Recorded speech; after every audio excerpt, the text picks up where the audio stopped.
الناس إنا خلقناكم من ذكر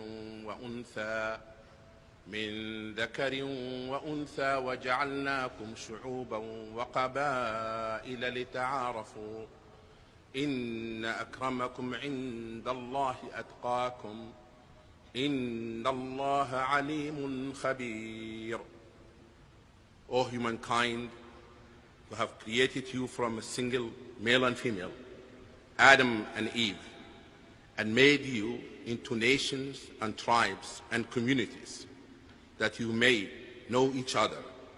Verily the most honored of you in the sight of God is the one who is the most righteous of you.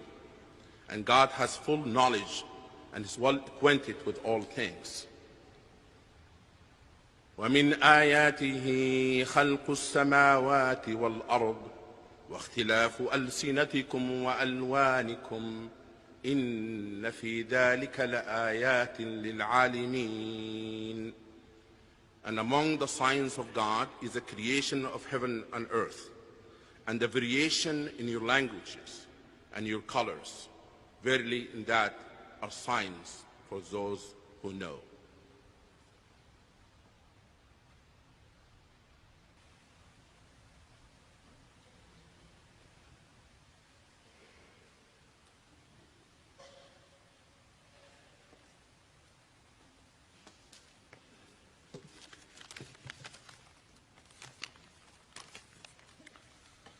Reading from the Quran's first surah, Surah Fatiha. A'udhu billahi minash shaitanir rajeem. Bismillahir rahmanir rahim. Alhamdulillahi rabbil alameen ar-rahmanir rahim. Maliki yawmiddin. Iyyaka na'budu wa iyyaka nasta'een. Ihdinas siratal mustaqim. Siratal lazeen an'amta alayhim ghayril maghdubi عليهم ولا الضالين آمين.